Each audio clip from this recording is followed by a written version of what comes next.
Word, son. What do you do, YouTube? It's your boy, Devon. All right, man, before we get into this video, make sure to like button, comment, subscribe, share the word, spread the links, because you know how I do.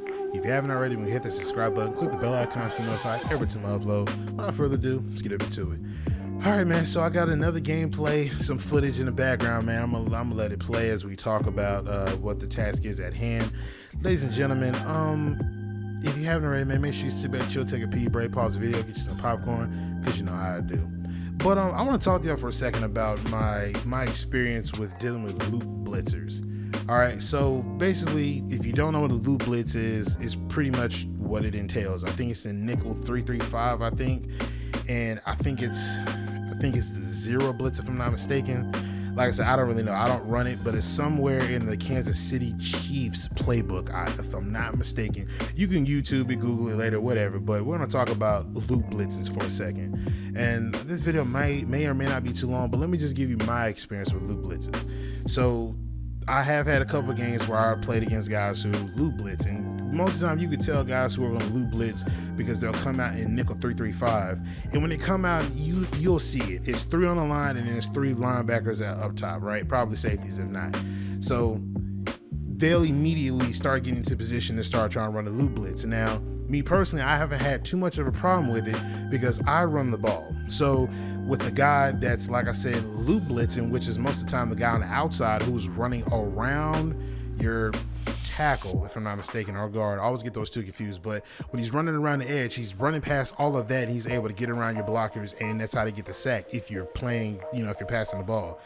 But if you're running the ball, you literally have a hole to run through each time. Now, if you're patient like myself when you're running the ball at times, you can get you at least 5, 6, maybe 7 yards whenever you're running the ball. So loot blitzes, I don't really have too much of a problem with, because most of the time when they come out in the loot blitz and I start running the ball, they'll come out of it immediately. You know what I mean? But it is difficult at times when you're playing against loot blitzers because, blocking already is very abysmal at times. You know what I'm saying? Now, people have been saying that, I think they say either you max protect or you block your running back, you slide protect to that side. I don't remember what it is to stop it, but, there is a way to stop the loot blitz.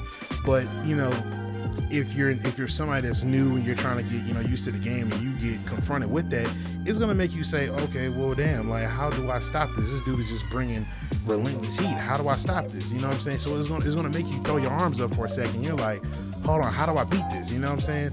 So this is what I can't stand about like the Madden community is like anytime there's a meta, people will love to put these ebooks out and talk about the meta plays, and to me, like, stuff like that, to me, it just really, to me, it's like a bailout. You know what I'm saying? Like, I remember whenever guys used to sit down like myself and lab for hours, like, figuring out what plays beat what, whether it's offense or defense.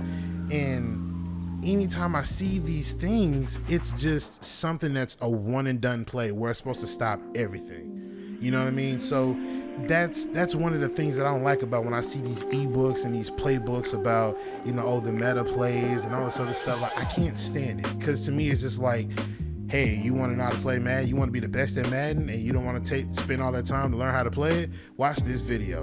Just take 15 minutes out of your time, and I bet you'll be the best Madden player ever. They'll teach you 2 plays at max on offense, 2 plays max on defense. Set them up like this. You get touchdowns for days. You get stops for days. Blah, blah, blah, blah, blah.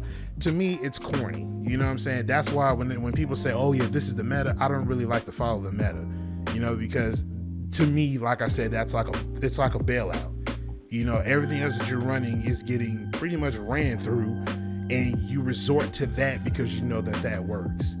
You know what I'm saying? Like, it'd be different if it was one of those things where, like, you got a great defense and the plays that you run and how you set them up, they're getting stops for you, not even from an ebook or from a YouTuber standpoint. Like, you actually can put together a good defense and run the plays that is going to stop, X, Y, and Z, aside from what the meta people are talking about, or the habitual Madden players that love to, run these things that they know work.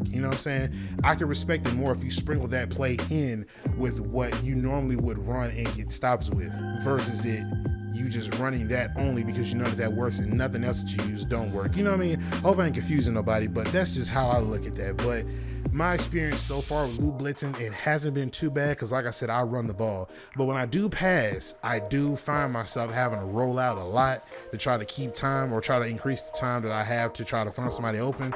But yeah, it is a pain in the ass. I will definitely tell you that. So yeah, so definitely be aware. But if you're a runner, you shouldn't have really nothing to worry about. As long as you're patient with the ball, you'll find your hole immediately. But as far as passing, you're gonna have a tough time with that. But it definitely is beatable.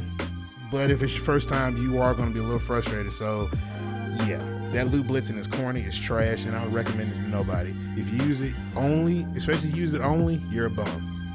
But yeah, let me know what you think in the comment section down below, man. I appreciate a lot of support y'all showing the videos, man, most definitely.